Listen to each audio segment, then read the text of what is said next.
we go again. We're at Gestalt in some of the Haus. Gestalt Haus in the Mission on 16th Street, 16th between Street. Valencia and Guerrero.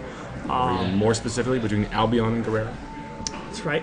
You are a stickler for geography. If you don't want to be wandering around in the neighborhood between Albion and Valencia, you'll never find it. You'll just go to Giordano's and be like, "Oh, this is stupid. What's with all these Pittsburgh assholes?" He's Andrew Lauder. I'm Jeff Cleary. That's true. This is our first Barkast in San Francisco, and this is a very good local bar. I live right around the corner.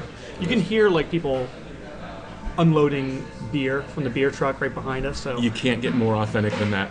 Exactly. The amount of money that we had to pay this guy to like be here unloading kegs. Oh yeah.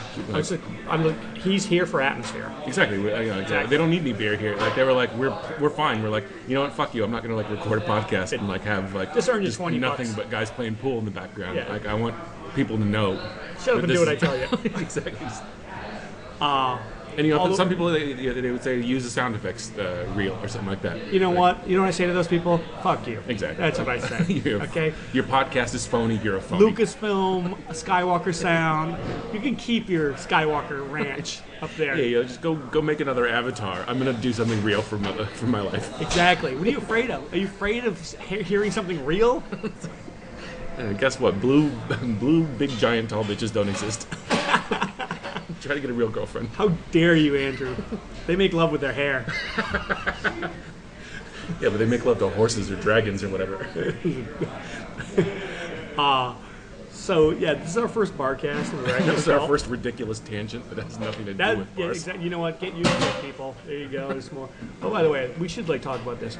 This guy who's bringing in the beer, is he the Racer 5? I think he might be. Like I heard him earlier asking if they wanted Racer X, which is like Racer's. We should talk about this because the reason why we're doing this Barkast is because we like drinking, we like bars, and it gives us an excuse to knock a few back. True. I was sitting at a different bar yesterday, and I had a seat at the bar, and the bar was packed. So people were always, for some bizarre reason, between me and this girl, there were people coming to order right there. I was just unlucky, I guess. Just this parade of people. I couldn't tell you how many times I heard the word Racer 5. For a beer that was, no one knew what it was 10 years ago. It is the crack cocaine of the Mission hipster district. I mean, absolutely. People, I guess the deal is it's 7% alcohol. And since then, like there have been many beers that have even gone above and beyond that. Yes, 9-10% is not uncommon now. The owner of Gestalt House, Daniel, he was telling me that this is a while ago.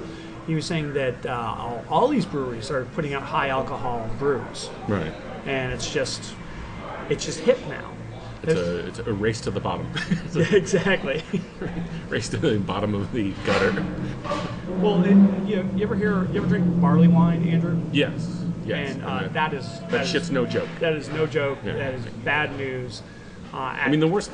Not the worst. The worst / best thing about like IPAs and barley wines and all that stuff is that you're so used to drinking beer at a certain rate that you wind up, you wind up drinking a lot more than you should. That leads into this story I was going to tell about a different bar, Tornado, in the Lower Haight. Every year they have a barley wine festival, and I've been told that every year there are people. It starts in the afternoon, and there are people around 4 o'clock puking in between parked cars. Because some people don't understand that, okay, so Racer 5 is one of the stronger beers that you can get on tap in any bar. I can handle 3 or 4 of those, right? 7% alcohol, right? I don't know what regular, PBR or Coors is like 4.5%. 4.5%, 5%. Okay, so you got 7%. Barley wine is like 13 to 14% alcohol. Right. But it tastes kind of like an IPA, as far as alcohol wise. So supposedly these people just knock them back, right? And the next thing you know, they're like, oh, the fucking room's spinning, and now I'm puking in between cars, right. And now my underwear is off, and Well, okay, so I live over in the East Bay, in a sleepy little town called San Leandro, which is just south of San Leandro Oakland. represent. Represent. And I mean, I used to live here, so I have some street cred, but a lot of my cred these days is wrapped up in the East Bay. But there's a brewery there called Drake's that has been making sort of a push to be like the big IPA like Mountain View, or what was it, Mountain Brewing or whatever makes Racer 5 like Bear Republic. Bear Republic, yeah. And so I mean and they've been sort of pushing to get all of these like.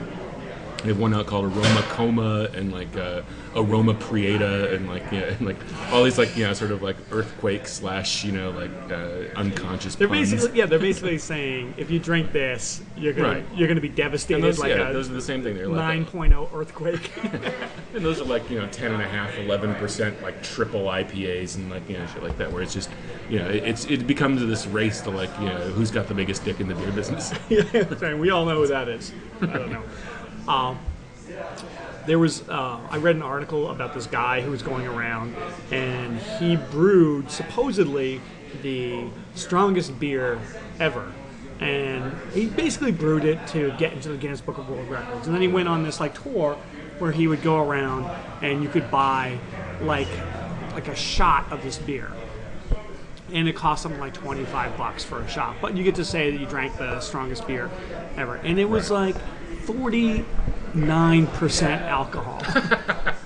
So you're looking at something that's like almost 100 proof. Right. And I don't know anything about brewing beer. I'm good at drinking beer, not brewing it.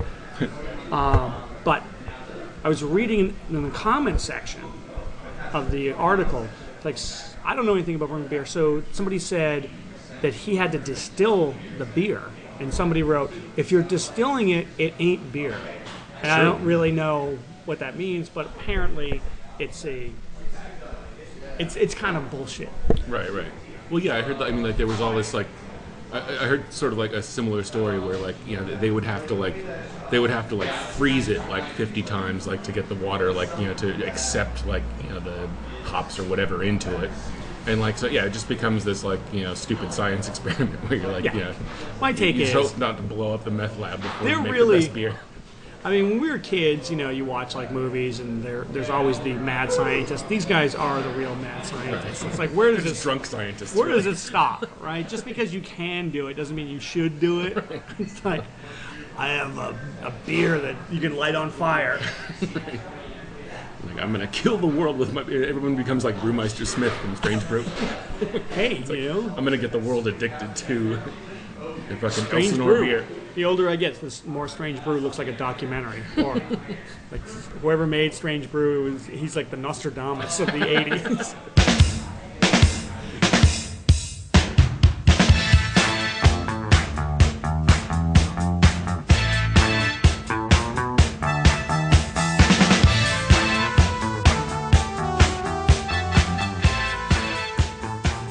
So, okay, we should like let people know who we are. Like, you live in San Leandro, and I feel like we're drinking enthusiasts.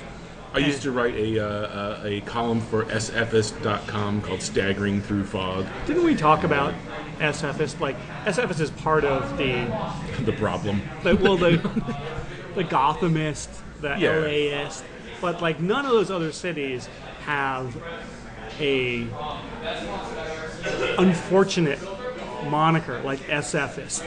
Right. S-fist. S-fist. Like, maybe you're new to it and you have a couple keystrokes wrong and you want to go to SFist and you go to S-fisting. Yeah, well, and it rolls off the tongue awkwardly. I mean, like, obviously they don't want something like long and complicated like San Franciscoist, but you don't have to like. There's other nicknames for San Francisco besides SF. I mean, you can go. Can't call it Frisco. No, you can't call it Friscoist, but you could call it like Bay Areaist or like or. Is there an Oaklandist? Is there San Leandroist? No, there's no San Leandrist as far as I know. Do you have like a abbreviation for San Leandro? San Leo? I swear I've heard one. Like it's, I don't know, like the. San El Diggity or something. Like, who knows? But Actually, probably not. Yeah, maybe you should like just leave it alone. Yeah. We don't call attention to ourselves. Like, I have a problem with crime migrating in from Oakland already without a cute nickname to like attract them. Oh Jesus.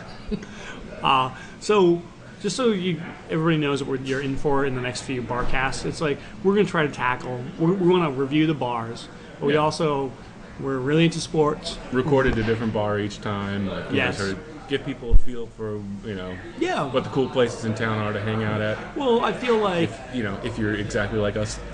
yeah. Well, I feel like we also have like different. We have enough interests. Like we both like sports. We both like movies. We both into pop culture. We're both into like current events. You're more of like you know more about food than I do. I know more about passing out drunk than you do. Yeah, fair points, for sure. And like I think we both have a shared hatred of the marina and other people. Well, here's something that's going to come up over and over again is the gentrification of like you used to live in the Mission and I've lived in the Mission for 16 years, Right. And right now, Matt, it's only like 18 years or something, right? yeah, 18 years. Fucking crazy. So we've seen the neighborhood change, and right now, as we're doing this podcast, is one of the most extreme transformations of the Mission that I've seen ever. And the first, certainly since the early aughts, like sort of like late '90s, like .com era. Like, well, that was the first big one, the Yeah. '90s. And that's sort of when I hightailed it out of here because I realized that like me and like my then fiance or whatever realized that okay, like if we're gonna lose our apartment. There's no getting another one here. Yeah. Oh, yeah. It's just like that's that. Like you're gonna have to find somewhere else to live, and so that was the first sort of impetus that got us out of the neighborhood. But and then since then there was a sort of subsequent crash and it sort of came back down to earth to some extent. I totally admit that like I'm married to my apartment. Like if I lose my apartment, I'm priced out of this neighborhood. Oh yeah. I have friends who are getting priced out of the neighborhood. So, well, I was amazed to hear you had empty units above your apartment forever. That's because my landlord's a lunatic. Right, but I mean but still, I mean you had these empty units. Yeah, in granted kind of a dumpy building, the price that you told me that tell everybody to live in a shithole. No, I'm not saying you do.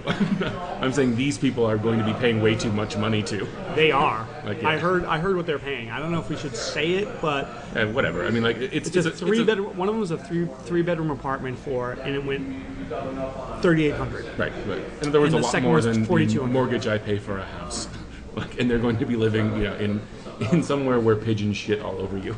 Yes, absolutely. Not only do they have to live on Albion Street, there's graffiti on the building, there's no washer dryer, and those poor people have to live next to me, which should bring your rent way down. Yeah, exactly. What have you been working for all these years? Exactly. Someone's just gonna some rich person's gonna move in next door. You've been fighting the good fight for the poor for years. I just met these people the other day, but I met the couple that moved into one of the apartments, and totally stereotypical young computer people. Yeah, boy. Yeah, exactly. There goes the neighborhood. Well, there was an article on SF about all the restaurants that have gone in between 20th and 16th Street. Yeah. And it's bananas. One time when I was traveling, I got back and I would tell everybody, man, I couldn't believe it. I got back and there's 6 new shishi restaurants on Valencia Street. I was lowballing that. According to this article, there's 15 new restaurants on Valencia Street between 16th and 20th Street. That's crazy. You would think it would just that's almost 100% turnover. I mean, it's any space that has an electrical outlet is now a restaurant that costs $200 to eat at. And I don't know who puts this out, because I have one friend who opened Mission Cheese, and she's not backed up by a lot of money. She got a small business loan. Somewhat, at least earlier than this latest, free for all, prison break. Yeah, and she's. Some of these restaurants, you can tell they're being bankrolled. They have a bunch of investors, right. But Sarah does not have. She's not one of those people. She's like kind of really put it together herself. She used to work at Gap with me, and then when she left Gap, like I remember her telling people are asking her like, "What are you gonna do?" She's like, "I think I like cheese, and I think I'm gonna open a cheese restaurant." And people at Gap looked at her like, "Whatever, dreamer." You've got a lot of nerve following following your passion. See how that works out for you. We'll see you back at Banana Republic in a few years. If you want to look me up, I'll be making ads for Old Navy. But you know what? She is slamming there. Yeah. Like she's doing. Well, those are great. the people that have actually really like sort of taken off and made a difference. Well, those are the people also you want to like support. Yeah, like something like Taco-licious where there's a bunch of them, or you want to. It's just kind of you don't. You can tell there's like some money behind it. Right. But like Mission Cheese. I don't know. I don't want to sound like some mid-'90s like music douchebag, but it seems more independent. Well, I mean, you look at some place like either Mission Cheese or Mission Chinese, and that kid, I mean, granted, he's sort of in this like sort of Commonwealth club of 3 or 4 like hot chefs or whatever like that. But I mean, he did this in dingy Chinese restaurant pop up, got all of this publicity. Now has turned it into a place in Brooklyn, and Did you read about that? Yeah, and in Brooklyn, Anthony Bourdain, Andrew Zimmern, and Eric Ripert have all called it the best restaurant in the country. Yeah, which is insane. On Uptown Almanac, they did an article about that where they said, so officially, the best restaurant in New York is a San Francisco restaurant. Right. So take that.